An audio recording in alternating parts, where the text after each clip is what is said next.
There is a paradox at the heart of modern relationships that destroys more marriages than infidelity, more connections than distance, more love than hate. It is silent, invisible, and absolutely lethal. A man seeks approval from the woman he loves, believing this demonstrates care. Instead, it triggers a biological alarm system that cannot be reasoned with, cannot be negotiated with, and will not stop until attraction is dead. This is the respect paradox, and if you don't understand it, you will lose every woman you ever love, not because you're cruel, but because you're kind in ways that evolution has programmed her to despise. Carl Jung wrote, "The meeting of two personalities is like the contact of two chemical substances. If there is any reaction, both are transformed." But what Jung didn't tell you is that the wrong reaction doesn't create transformation. It creates revulsion. And the wrong reaction begins the moment you hand her your self-respect and ask, "Is this okay?" Let me show you the 3 laws that govern this paradox. Laws older than civilization, embedded in biology, confirmed by psychology, and violated by nearly every modern man who wonders why she lost interest. Law 1. Polarity creates attraction. Equality destroys it. Masculine energy and feminine energy are not the same. They are opposites, and opposites attract through tension, not agreement. When you seek her approval, you collapse the polarity. You become her mirror instead of her magnet. And mirrors don't generate desire. They generate indifference. The Jungian concept of anima and animus explains this perfectly. The anima is the unconscious feminine aspect within a man. The animus is the unconscious masculine aspect within a woman. When you overdevelop your anima by becoming soft, accommodating, approval-seeking, you activate her animus, her inner masculine. She stops being feminine around you because you stopped being masculine around her. I watched this happen to a friend. Good man, successful career, loved his wife deeply, but he asked permission for everything. Can I go to the gym? Is it okay if I meet my friends? Do you approve of this decision? He thought he was being respectful. She thought he was being weak. Within 2 years, she stopped touching him. Within 3, she stopped respecting him. Within 4, she left. Esther Perel, the relationship therapist, observed, "Fire needs air. Desire needs space." When you collapse into her frame, constantly seeking validation, you suffocate the fire. You remove the space that desire needs to breathe. You become not her lover, but her child asking for permission. Evolutionary psychology confirms this at the biological level. For hundreds of thousands of years, female survival depended on selecting mates who could make decisions under pressure, protect resources, and lead without hesitation. A man who constantly seeks approval signals uncertainty. Uncertainty signals weakness. Weakness signals genetic unsuitability. Her conscious mind might say, "I want a sensitive man who considers my feelings." But her unconscious biology screams, "A man who needs my permission to exist cannot protect me when danger comes." And biology always wins. Law 2. Respect flows upward, approval flows downward. Here is the hierarchy that nobody wants to admit exists, but everyone unconsciously obeys. Respect flows from lower status to higher status. Approval flows from higher status to lower status. When you seek her approval, you place yourself beneath her in the dominance hierarchy, and women cannot maintain sexual attraction for men they perceive as beneath them. This is not opinion. This is attachment theory, meeting evolutionary psychology. John Bowlby's research showed that women are attracted to attachment figures who provide security. Security doesn't come from equals, it comes from superiors, not in worth as human beings, but in frame, in certainty, in the ability to hold ground when challenged. David Buss's research on mate selection reveals that across cultures, across centuries, across every society ever studied, women consistently select for status markers, confidence, decisiveness, resources, social proof, and every single one of these traits is communicated through one behavior: the absence of approval seeking. I knew a couple where the man was objectively more successful, better job, better income, better everything on paper, but in every interaction, he would defer to her judgment. What do you think I should do? Is this the right choice? Do you approve? Within a year, she was cheating with a bartender who made minimum wage but never asked her permission for anything. The bartender had frame, the successful man had none. And frame, the ability to maintain your reality regardless of external pressure, is the ultimate status signal. Marcus Aurelius understood this. You have power over your mind, not outside events. Realize this, and you will find strength. When you seek approval, you hand your power to outside events. You make her opinion more important than your own judgment, and the moment you do this, she loses respect. Not because she wants to, but because her biology cannot respect what submits to her. Law 3. Attraction is not a choice, it is a response to polarity. This is the cruelest truth. She doesn't choose to lose attraction when you seek approval. It happens automatically, beneath conscious awareness, driven by neurochemistry she cannot control. Dopamine, oxytocin, testosterone, estrogen. These chemicals respond to behavioral cues, not intentions.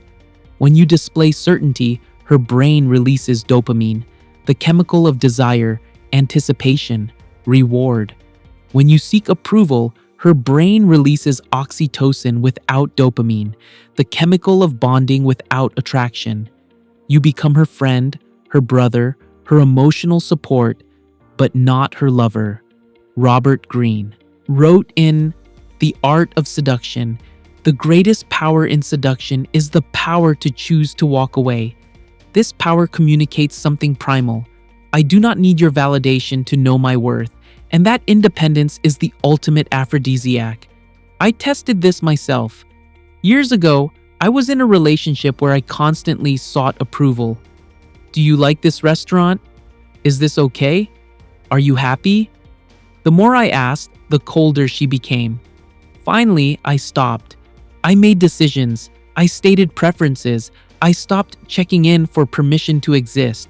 Her attraction returned within weeks, not because I became cruel, but because I stopped being a slave to her emotional state. I reestablished polarity, and polarity creates the magnetic pull that approval-seeking destroys. Neuroimaging studies show that women's brains light up in the attraction centers when observing confident, decisive male behavior. Those same centers go dark when observing approval-seeking, uncertain behavior. This is not cultural conditioning. This is biological hardwiring that cannot be reprogrammed by good intentions. Here is what the paradox teaches. The more you need her respect, the less you will receive it. The more you seek her approval, the less attractive you become. The more you collapse your frame to accommodate hers, the more she will resent you for having no frame to begin with. This doesn't mean becoming a tyrant. It doesn't mean ignoring her input. It means understanding the difference between consideration and subordination. Consideration says, I value your perspective and will factor it into my decision. Subordination says, I cannot make a decision without your permission. One maintains polarity, the other destroys it. Rumi wrote, "Why do you stay in prison when the door is so wide open? The prison is your need for her approval. The door is your willingness to trust your own judgment. Most men see the door but refuse to walk through it because walking through means accepting a terrifying truth. She might not approve, and if she doesn't approve, you might lose her. But here's the deeper truth. You will lose her anyway if you keep seeking approval.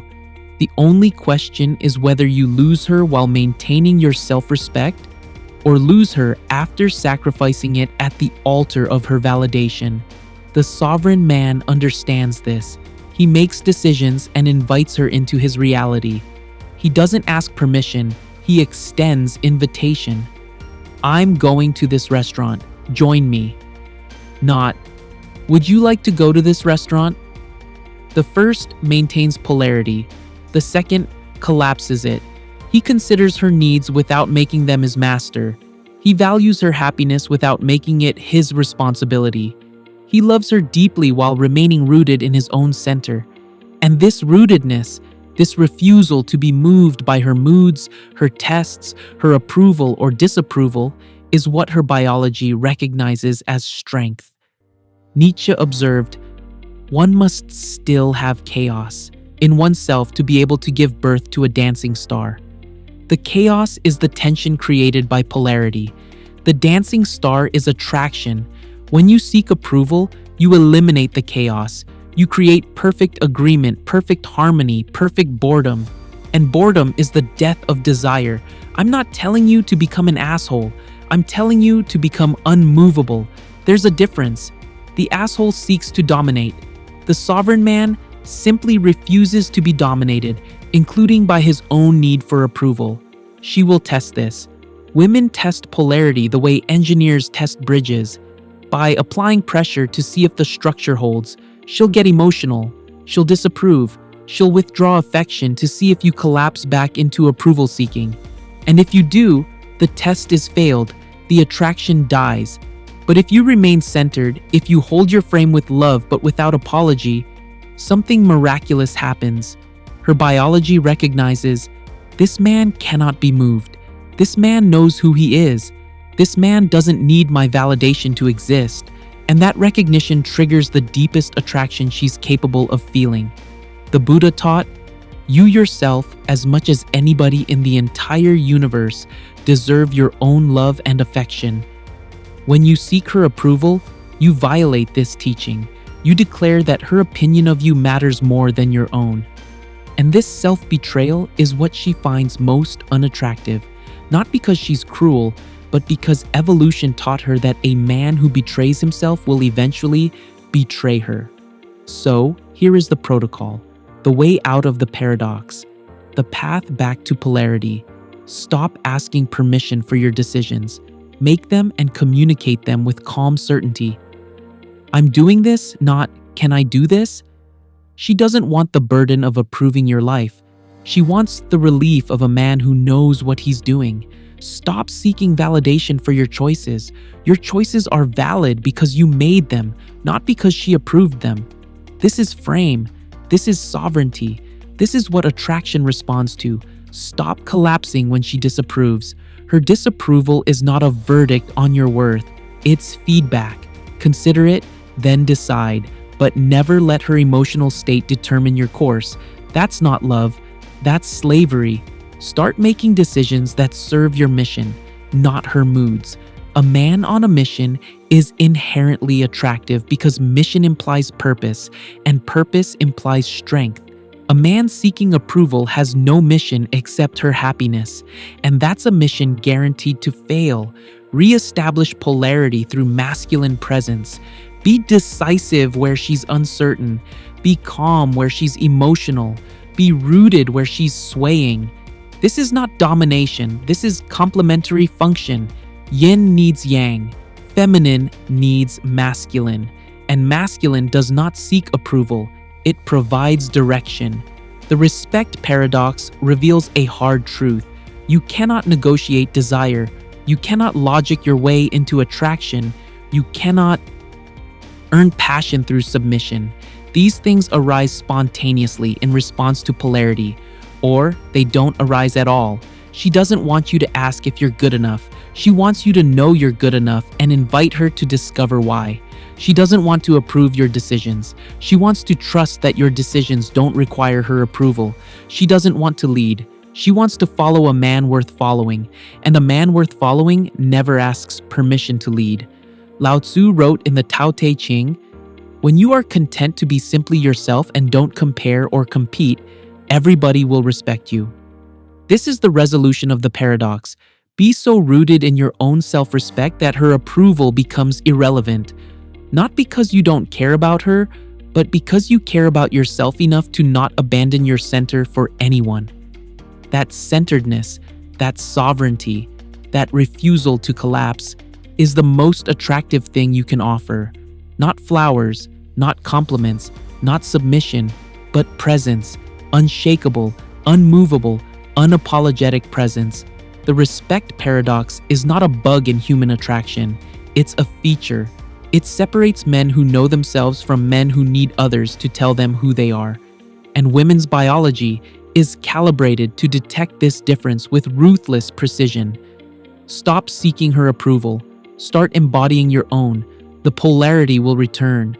The attraction will follow. And the respect you've been begging for will arrive the moment you stop needing it. That is the paradox. That is the truth. That is the only way forward.